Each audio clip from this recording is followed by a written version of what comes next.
Halo semua, kembali lagi di Erza Anime Channel. Oke, di video kali ini saya akan menceritakan tentang manga Rengoku no S. Seperti perkataan saya di video-video sebelumnya, jika nanti kita akan membahas manga lain karya Tatsuya Endo yang dijadikan referensi untuk manga Spy Family. Dan yang pertama ini kita akan bahas dulu yang Rengoku no S yang sudah banyak kalian komen buat diceritain. Manga ini adalah manga one shot, di mana manga yang ceritanya itu langsung habis atau tamat dalam satu chapter saja. Mungkin juga sudah banyak yang tahu jika karakter utama di series ini adalah referensi untuk desain karakter A-nya. Setting dari manga ini adalah pada zaman dahulu ketika perburuan penyihir dilakukan. Zaman dimana para wanita dicurigai sebagai penyihir. Nah, lalu bagaimana dengan nasib si S ini? Untuk lengkapnya mari kalian simak video saya ini. Tapi sebelum kita mulai, jangan lupa untuk klik tombol subscribe-nya terlebih dahulu agar dapat membantu saya mengembangkan channel ini. Dan jika sudah, langsung saja kita mulai pembahasannya. Chapter dibuka di sebuah mahkamah agung. Di sana AC telah dijatuhi hukuman mati dengan api karena dituduh sebagai seorang penyihir. Tapi kemudian kita beralih dengan diperlihatkan oleh seorang kesatria yang menyelamatkan ibu-ibu dari perampok. Mereka adalah kesatria Hospitaler Santo Benes, yaitu para biarawan yang membawa pedang. Mereka bekerja sebagai pelindung bagi peziarah yang luka dan sakit serta memberikan perawatan. Meski sekarang penganut mereka ini tidak banyak, mereka sedang menuju ke daerah bernama Broken Brook. Orang-orang di Broken Brook menyambut mereka dengan tidak baik. Itu karena pakaian yang mereka pakai kotor dan berdarah. Lalu kesatria tadi akan berbelanja terlebih dahulu dan tidak sengaja dia melihat seorang gadis yang sedang dikejar-kejar oleh seseorang.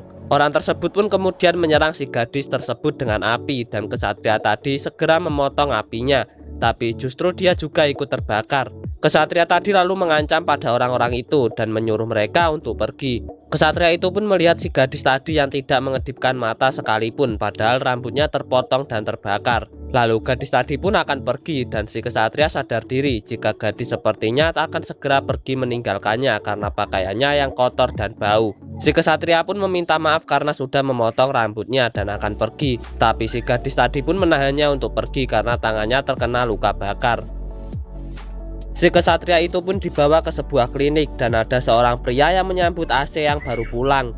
Pria itu bernama Pak Johan dan gadis tadi bernama AC Telton, yaitu A-nya versi terdahulu. Dan Pak Johan ini adalah orang tua angkatnya. Si kesatria tadi pun duduk di dalam dan mengatakan tentang kejadian yang terjadi. Lalu AC pun mengobati luka si kesatria dengan obat buatannya yang bisa dibilang manjur. Meskipun begitu pihak gereja sering mengirim orang untuk menyerang S. Setelah itu S telah mengobati luka si kesatria dan dia berkata padanya untuk datang ke sini jika nanahnya keluar lagi. Si kesatria sempat kaget jika dia membolehkan orang sepertinya datang dan pergi ke tempatnya. AC berkata jika dia tidak terganggu dengan hal seperti itu. Si kesatria terlihat senang dan memperkenalkan dirinya bernama Bell Tenburen. Bell pun pergi dan berterima kasih atas makanan dan perawatan yang diberikan dan dia akan datang lagi besok. Bell tak menyangka rasa sakitnya hilang dan dia cukup senang dengan kesan pertama yang dia dapat dari S sampai-sampai dia lupa untuk berbelanja. Beralih keesokan harinya, Bell sedang membeli apel dan dia bertemu dengan S yang juga membeli apel. Mereka lalu jalan bersama. S berkata jika pakaian putihnya itu menarik segala macam perhatian. Bell menyadari itu, tapi hanya pakaian tersebut yang dia punya dan kadang-kadang saja dia mencucinya. Lalu mereka bertemu dengan beberapa bocah dan bocah itu berterima kasih pada S karena sudah mengobatinya dengan gratis. Dan S pun memberikan apel dan menyuruh untuk tak memberitahukannya kepada Pak Johan karena dia bisa kena marah. Bocah-bocah tadi pun pergi dengan mengatakan S kakak tak berekspresi. Bell pun merasa dia akan pamit juga sambil menggodanya seperti bocah tadi dan itu membuat wajah S memerah dan mengeluarkan ekspresinya.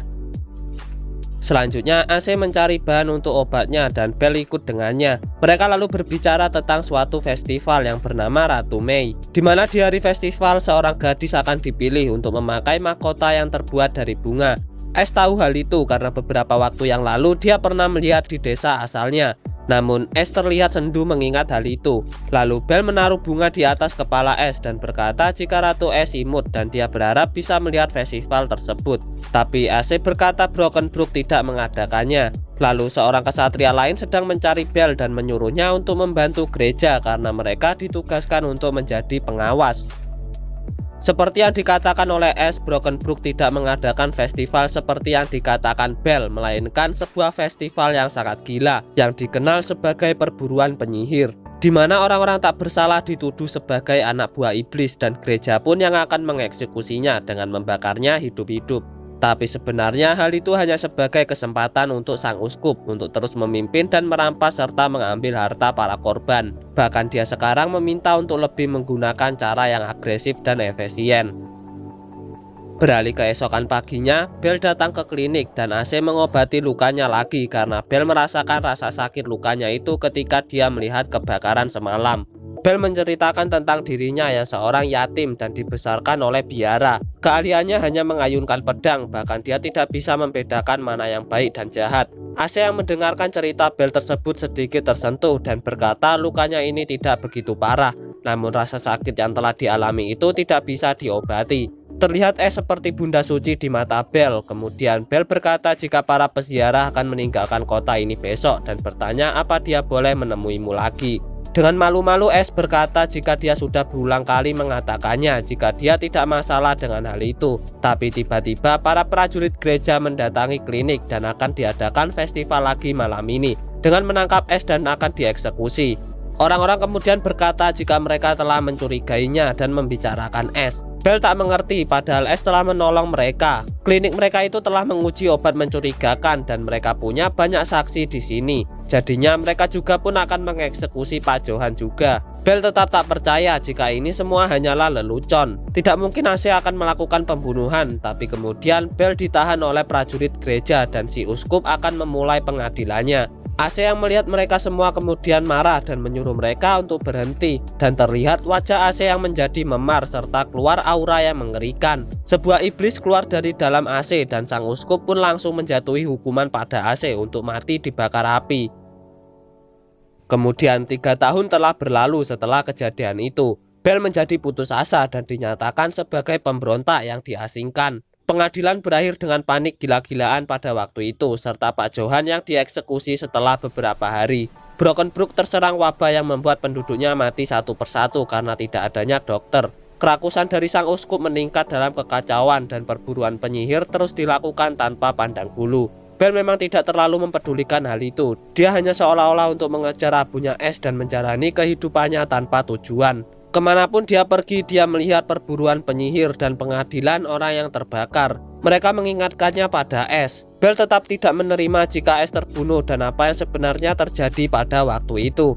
Bell di setiap perjalanannya sering mendengar rumor tentang penyihir asli, seperti bau hangus dan iblis hitam. Bell menanyai para warga, namun mereka tidak begitu mengingatnya. Lalu Bell mengingat ketika dia masih berada di klinik dan melihat sebuah buku tentang pembedahan untuk penyihir. Isinya adalah tentang tarantera, pelepasan racun saraf oleh parasit dalam darah saat inang gelisah karena stres.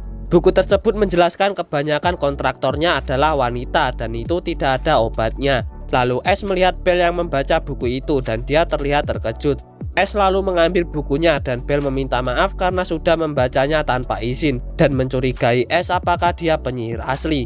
Hanya memasang wajah kesal yang imut. Kembali ke Bell, dia tidak lagi memikirkan ekspresi waktu itu karena sekarang sudah tidak ada di dunia ini.